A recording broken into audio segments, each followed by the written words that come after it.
नमस्कार, आप देख रहे हैं रीवा दर्शन। मैं उपेंद्र द्विवेदी। आइए जानते हैं क्या है आज की प्रमुख खबरें।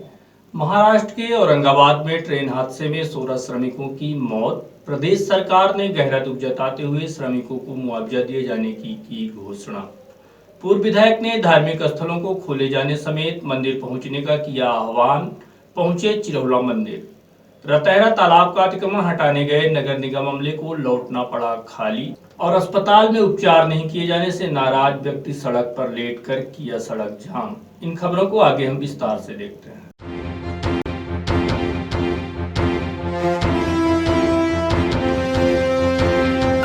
महाराष्ट्र के औरंगाबाद में हुए ट्रेन हादसे में मध्य प्रदेश के 16 श्रमिकों की मौत। औरंगाबाद में ट्रेन हादसे में मध्य प्रदेश के शहडोल व उमरिया जिले के 16 श्रमिकों ने अपनी जान गंवाई है। इस दर्दनाक घटना ने पूरे देश को दहलाकर रख दिया है, जिसमें 36 किलोमीटर पैदल चलने के बाद आराम करने के लिए रुके श्रमिकों को ट्रेन रौंदते हुए चली गई। इस घटना में 16 श्रमिकों ने अपनी जान गंवाई है। भारतीय रेलवे के मुताबिक जिन मजदूरों की मौत हुई है वो मध्य प्रदेश के शहडोल व उमरिया जिले के रहने वाले हैं, जो कि महाराष्ट्र जालना में SRG कंपनी में कार्यरत थे। 5 मई को इन सभी मजदूरों ने जालना से अपना सफर शुरू किया था। पहले तो सड़क के रास्ते आए, उसके बाद औरंगाबाद से रेलवे ट्रैक पर चलने लगे। इस घटना के बाद प्रदेश सरकार ने गहरा दुख व्यक्त किया है और ट्रेन हादसे का शिकार हुए श्रमिकों की मदद का हर संभव आश्वासन दिया है। प्रदेश के गृह मंत्री नरोत्तम मिश्रा ने मीडिया से बात करते हुए उचित मुआवजा दिए जाने की बात कही। हम सबके मंत्री परिषद के साथियों के सबके मन व्यथित हैं। हमारे प्रदेश के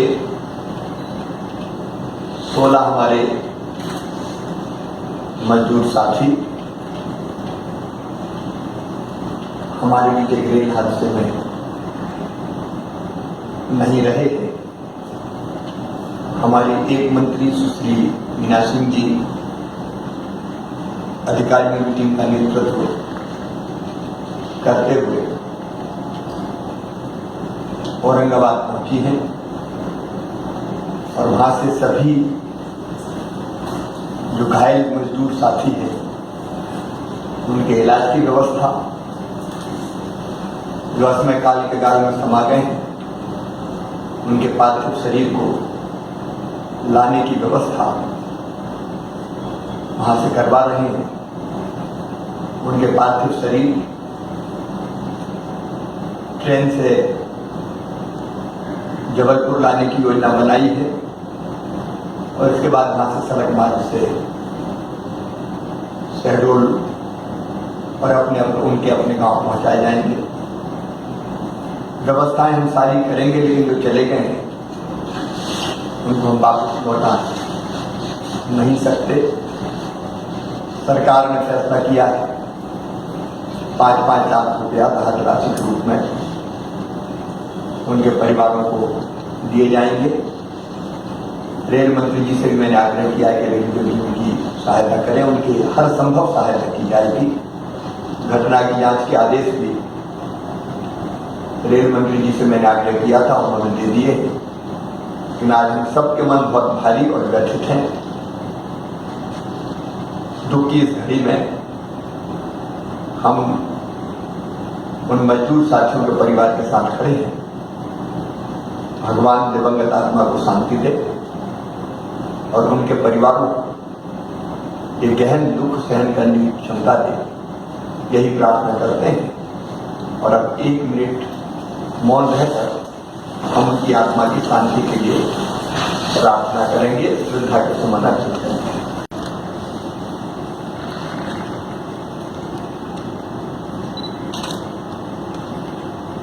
पूर्व विधायक ने धार्मिक स्थलों को खोलने की आह्वान। पहुंचे चिरौला मंदिर।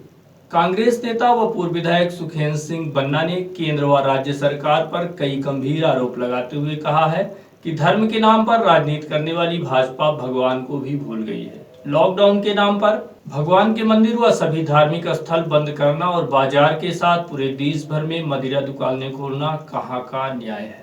पूर्व विधायक सुखेंद्र सिंह बन्ना ने शुक्रवार को रीवा जिले के लोगों का आह्वान किया कि सभी लोग मंदिर चलें और धार्मिक स्थलों को खोला जाए।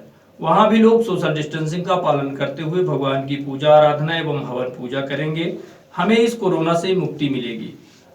और वो स्वयं शुक्रवार की सुबह अपने कई समर्थकों के साथ चिरौला मंदिर पहुंचे और चिरौलानाथ की पूजा अर्चना करते हुए लोगों को इस संकट से मुक्ति दिलाए जाने की कामना की। इस संबंध में जब हमारी उनसे बात हुई तो उन्होंने इसे भाजपा सरकार का दोहरा चरित्र बताया और वर्तमान के राजनीतिक परिदृश्य को लेकर केंद्र व राज्य सरकार पर कई आरोप प्रत्यारोप भी लगाए।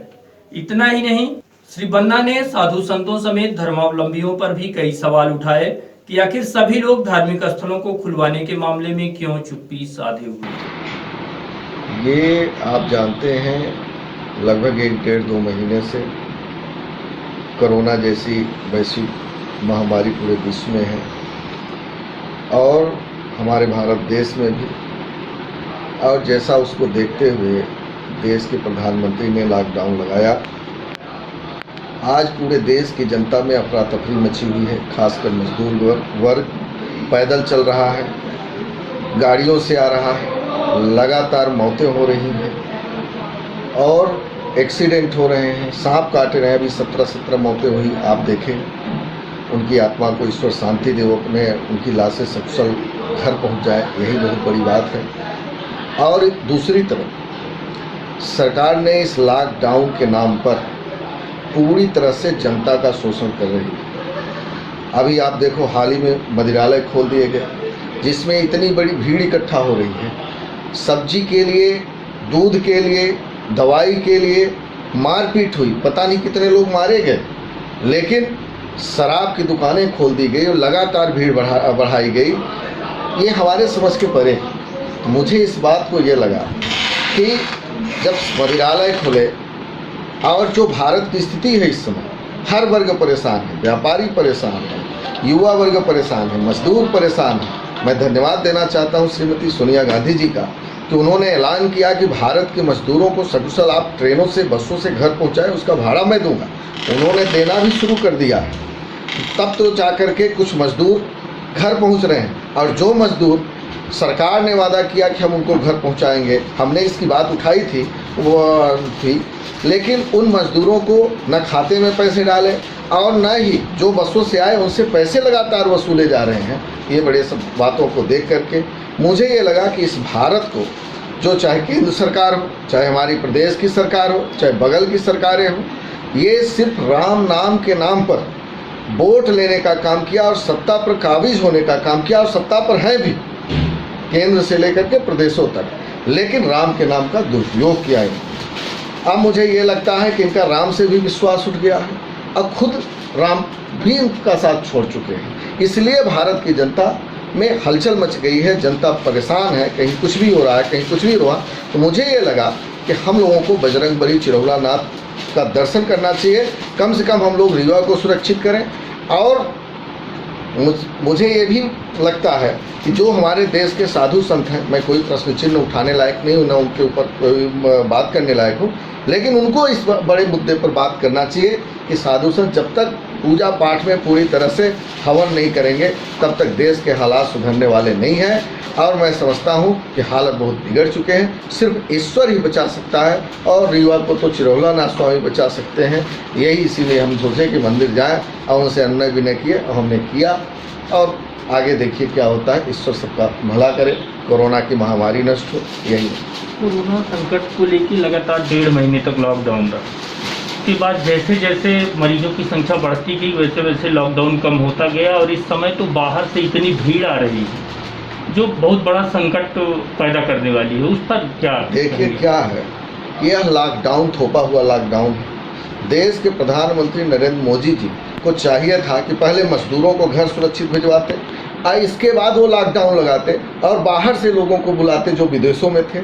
लेकिन वो मजबूर थे, इसलिए कि हिंदुस्तान का गुजरात प्रांत ऐसा, वहाँ के गुजराती जो है पूरे विश्व में व्यवसाय करते हैं और गुजरातियों का दबाव था, इसलिए दबाव में उनको लाए और सिर्फ गुजरात को उन्होंने देखा, लेकिन उसे भी नहीं बचा पाए। उन्होंने ट्रंप का कार्यक्रम कराया। अब आज पूरा अहमदाबाद लॉक हो गया। और जब 300 बीमारी थी, 300 लोग कोरोना से पीड़ित थे, तब इन्होंने पूर्ण लॉकडाउन लगाया। और जब 60,000 मजदूर हुए तो आज उन्होंने वो अर्ध लॉकडाउन कर दिया। इसमें भी वो एक लूट का ही कार्यक्रम है। पुलिस पूरी तरह से फ्री हो गई है। मजबूर जैसे आप कबूतर को दाना फेंको तो बेचारे जाल में फंस जाते हैं, तो आज भारत की जनता सिर्फ कबूतर बन करके रह गई है कि इस अर्ध लॉकडाउन में जाकर के कहीं न कहीं फंसती है और पुलिस पैसे वसूल रही है। यह भी हो रहा है कि कई शराब के माध्यम से जनता को लूटना, प्लस इसके चालानों के माध्यम से जनता को लूटना, डीजल पेट्रोल आज इतना महंगा कर दिया कि उससे लूटना, तो पूरी तरह से अर्ध लॉकडाउन करके अब सिर्फ लूट का एक सहारा कर रहे हैं और अपनी आर्थिक स्थिति व्यक्तिगत रूप से प्रधानमंत्री चाहे केयर फंड हो चाहे जो कुछ भी उसको सुधारने का काम कर रहे हैं। और जनता कहीं एक्सीडेंट से मर रही है, कहीं सांप कांटे से मर रही है, अस्पतालों में कोई डॉक्टर नहीं सुनने वाले हैं, पूरी तरह से स्थिति चरमरा चुकी। अतिक्रमण हटाने गए नगर निगम के अमले को महिलाओं ने वापस लौटाया। रतहरा के समीप तालाब में बसे लोगों को हटाने गए नगर निगम के अमले को वहां की महिलाओं ने वापस लौटा दिया है। तालाब सौंदर्यीकरण को लेकर वहां बसे लोगों को हटाने शुक्रवार को नगर निगम की टीम मौके पर पहुंची, लेकिन वहां रह रहे लोगों के विरोध के सामने नगर निगम का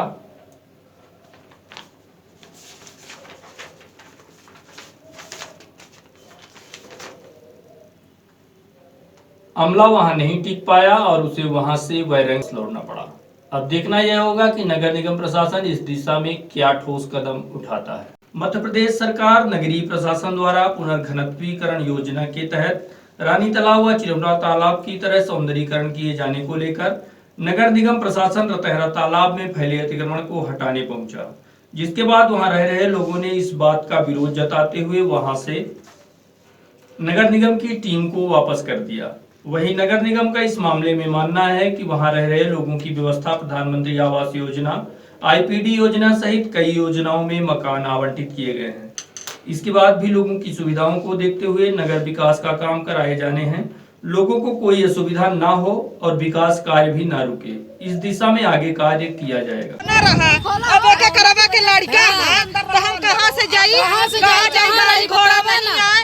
राजा शुक्ला कहे रहे कि हम भूमिका दे, तलाए से हटाओ हम भूमिका दे, तो राजन शुक्ला आए के भूमिका बताए दे, हम पच्चे अपने आप उठ जा हटावे का ना पाए। यहाँ कोई एक करवा के बच्चे, एक करवा के लड़का बड़ा हाथ नहीं चढ़ी है, केहू के ओढ़ना नहीं है, भूखन मरल रहा, पियासन मरल रहा, हमारे बच्चन के मुंह फेफड़ी जमी है, 8-10 वर्ष से भूखे बैठे। अब ये कोरोना बताई लगा मने खाए बिना मरी थे, नहीं सबका मार डारी, नहीं जगह दे मनाई का ना दे, हमका कॉलोनी न चाहिए, हमको जगह दे। वालों को इकट्ठा करके और बम गिरा दिया जाए, हम लोग सब मर जाए, सबको इकट्ठा, न कोई देखेगा न कोई देखेगा। वहाँ से निकाले वहाँ गए, वहाँ से निकाले यहाँ आए, अब यहाँ से निकाले हम लोग कहाँ चले जाते हैं। अब वह कोरोना लगा बोलते हैं कि बाहर नहीं निकलना, हम लोग के घर द्वार गिर जाएगी तो हम लोग कहाँ रहेंगे, तो बाहर नहीं रहेंगे, तब तो कोरोना और भी फैल जाएगा।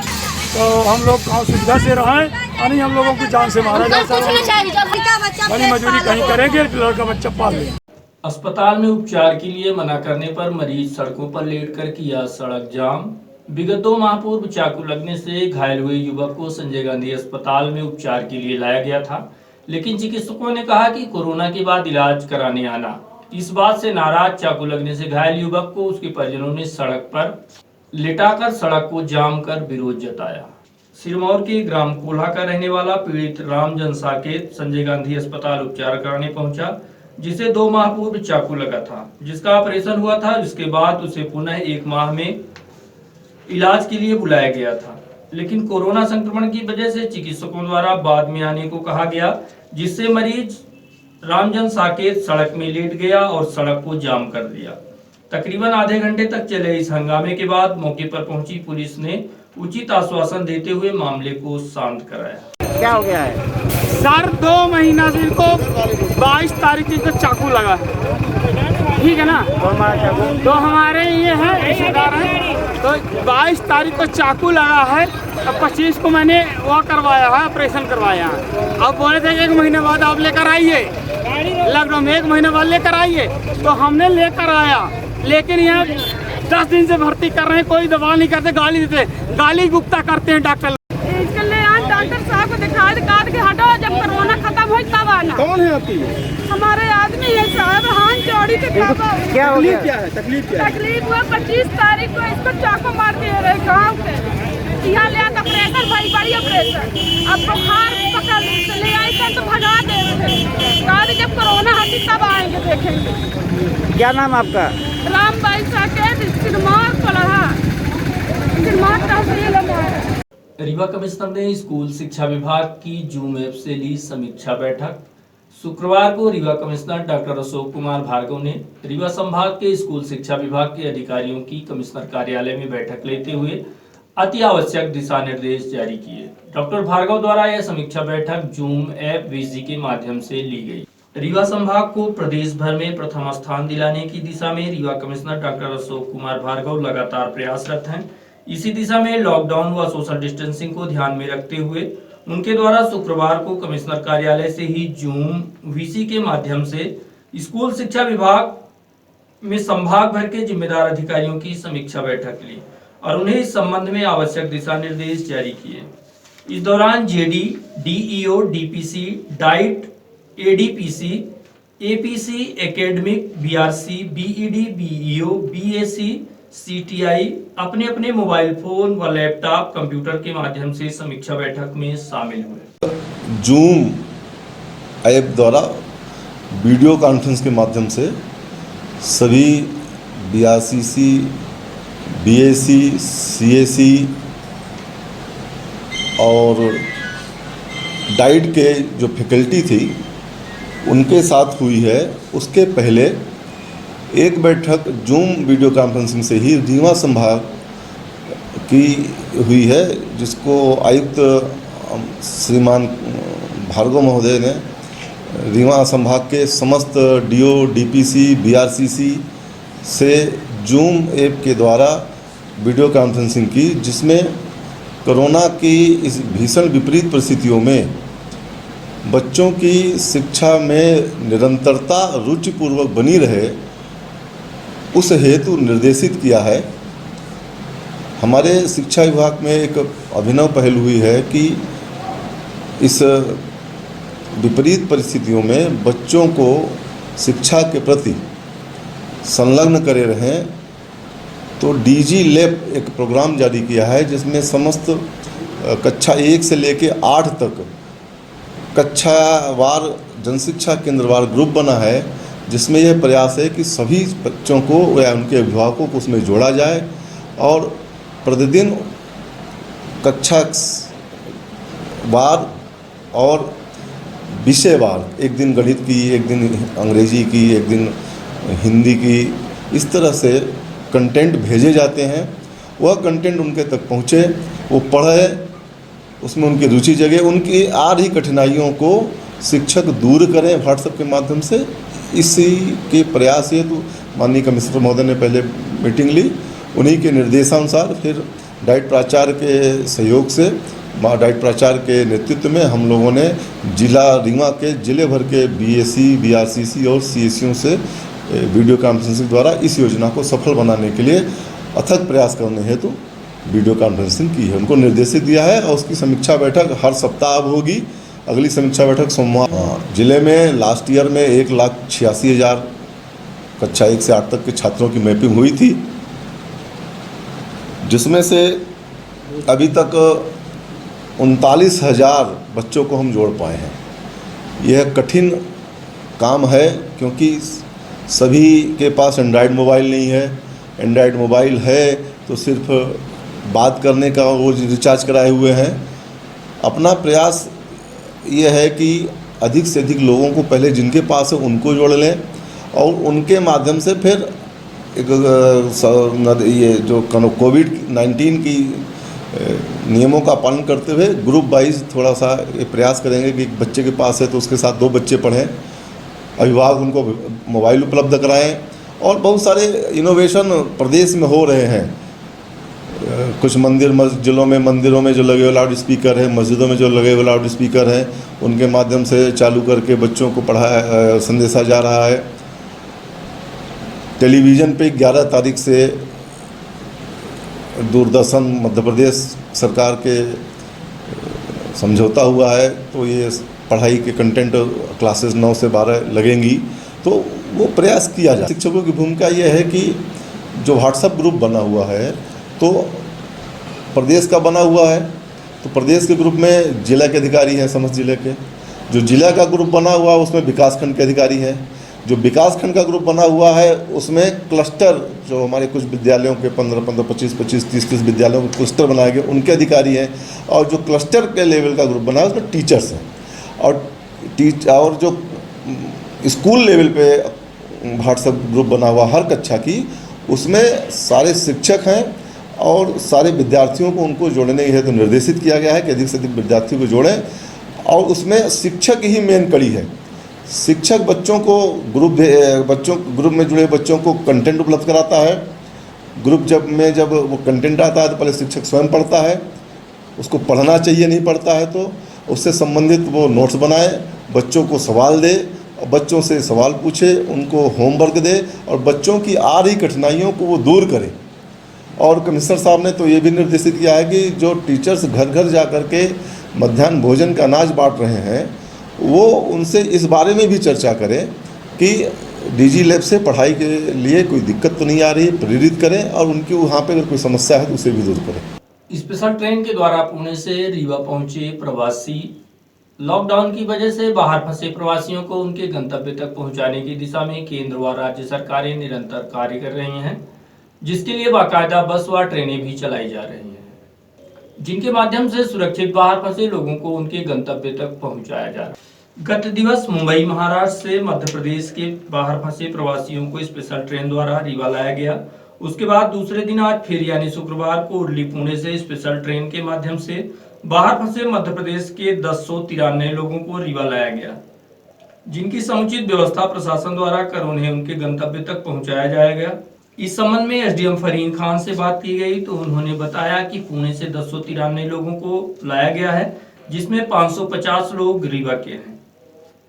बाकी अन्य जिलों के जिनकी समुचित जांच पड़ताल कराकर उन्हें खाना पीना खिलाकर उनके गंतव्य के लिए रवाना कर दिया गया। किस तरह की समस्या आ रही थी वहाँ पे, कैसे फिर कैसी व्यवस्था की गई है अभी? आप खाना वगैरह का इंतजाम सही था? सही था। अब क्या करेंगे? अब कैसी व्यवस्था है यहाँ से? यहाँ पे बस वैन लगे बोलते जाने वाला। क्या करते थे आप महाराष्ट्र में? काम करते थे। किराया वगैरह तो नहीं लगा? हाँ, किराया वगैरह तो नहीं लगा? नहीं। नाम क्या तुम्हारा? दीपक। ये उर्ली पुणे से चल के ट्रेन आई है, उर्ली पुणे से, और इसमें टोटल 1093 लोग आए हैं, 1093। इनमें से 550 लोग जो हैं वो रीवा के ज़िले के हैं और बाकी अन्य ज़िलों के हैं, जिनके लिए जैसे पिछली बार व्यवस्था की गई थी सेम उसी तरह इस बार भी यहाँ पर उन लोगों को बिठा करके ग्रुपिंग करके फिर अलग अलग ज़िलों में भेजा जाएगा और रीवा के जो लोग हैं उनको जनपद वार करके उनके जनपदों में भेजा जाएगा। नहीं, यहाँ की बसों में कोई किराया नहीं लगता, ये तो शासन की तरफ से भेजा जा रहा है। बाहर की बसों की शिकायतें आई थी, जिनके खिलाफ कार्रवाई करते हुए आरटीओ साहब ने 4 बसें आज जब्त कर ली हैं और एक टेस्लर साहब ने जब्त करवाई है आज मेडिकल जांच करा के। रेलवे स्टेशन पे टोटल जो बोगी है 22 आए हैं, इनके हिसाब से 8 डॉक्टर्स की टीम लगाई गई है। हर 3 बोगी पे 1 लोग जांच कर रहे हैं। इनकी थर्मल स्कैनिंग की जा रही है, सिम्टम्स पूछे जा रहे हैं और यदि किसी भी प्रकार की तकलीफ होगी उनको तो उनको यहीं पर इंस्टीट्यूशनल क्वारंटाइन कर दिया जाएगा, उनको उनके ज़िले नहीं भेजा जाएगा। बाज नहीं आ रहे हैं बस संचालक, कार्यवाही के बाद भी प्रवासियों से ऐंठ रहे हैं पैसा। हाल ही में गुजरात से प्रवासियों को लेकर आने वाली बसों द्वारा अवैध रूप से किराया वसूले जाने को लेकर परिवहन विभाग द्वारा कार्यवाही की जा चुकी है। बावजूद इसके बस संचालक अपनी मनमानी से बाज नहीं आ रहे हैं। इसी कड़ी में शुक्रवार को फिर रीवा दर्शन की पहल पर गुजरात से प्रवासियों को लेकर रीवा पहुंची बस के खिलाफ कार्यवाही की गई, जो यात्रियों से पैसा वसूल रहे। गुजरात से आने वाली बसों में लगातार बस संचालकों की मनमानी की बातें सामने आ रही हैं, जिसमें लगातार बस संचालक प्रवासी श्रमिकों से अवैध तरीके से पैसा वसूल रहे हैं। इसके पूर्व में भी इस मुद्दे को रीवा दर्शन के द्वारा उठाया गया था, जिसके बाद परिवहन विभाग द्वारा 2 बसों के खिलाफ गत दिवस कार्यवाही की गई। उसके दूसरे ही दिन एक बार फिर गुजरात से प्रवासियों को रीवा लेकर पहुंची बस, जिसके द्वारा लोगों से पैसे वसूले गए। ऐसी शिकायत निकलकर सामने आई, जिसके बाद आरटीओ मनीष त्रिपाठी द्वारा कार्यवाही की गई। कार्यवाही के संबंध में आरटीओ मनीष त्रिपाठी का कहना है कि किराया वसूलने सहित बिना टैक्स भरे बस संचालक गाड़ी लेकर मध्य प्रदेश पहुंच रहे हैं, जिनके खिलाफ लगातार कार्यवाही की जाए। तो मिला नहीं है सर। नहीं, लोगों से लिया गया है कि नहीं लिया गया? हमको डीजल के पैसे दिए गए, जिससे हम इनको लेके आए। हाँ। और दूसरी चीज, अब हमको रास्ता मालूम नहीं है, तो ये भाई कह रहे इधर चलो, ये भाई कह रहे इधर चलो, ये बात है। किराया आपको जानकारी नहीं है लिया गया? कंडक्टर कौन है? कंडक्टर कौन है इसमें? कंडक्टर सब यही है, सब कंडक्टर ने। अच्छा, आपको सर वहाँ अपने लिए कोई व्यवस्था नहीं हो पा रही है, वहाँ जितने पब्लिक फंसी है खाने भी ना मर रही है, खाने के लिए भी तकलीफ हो रहा है। हम लोग कहाँ कैसे कर्जा मंगा के घर से हम लोग वहाँ से आए, वहाँ से 3500-4000 रुपये में बस मिल रही है सर। बड़े मुश्किल से बात किया सर, उनके मालिक से 3-3 हज़ार में बात की, बोले 50 आदमी कितने आदमी में, बोला हम लोग पूरे अपने बिल्डिंग में 30-40-45 आदमी है, 50 आदमी तक हो जाएंगे। बोले 3-3 हज़ार रुपये लगेगा, तो हम लोग सबको इकट्ठा करके 3-3 हज़ार रुपये दे दिए। हाँ 3000 लिया गया है, एक आदमी नहीं दिया तो उससे परेशान करके बोले तो बोला कि अभी यहाँ दूंगा, तो सभी लोगों से पैसा लिया? सबसे पूरा पैसा लिया। कितने लोग आए हैं? हम लोग 4 लोग हैं ना, 60 आदमी हैं। लोग 4 लोग हैं तो 12,000 रुपये दिए हैं, और वो लोग भी दिए हैं, 7 लोग हैं तो 21,000 दिए हैं, और जितने लोग बैठे थे वो सब लोग दिए हैं। वाला MP देखेगा, गुजराती देखेगा, यही बोलते हैं, भाड़ा भी नहीं दिए हैं।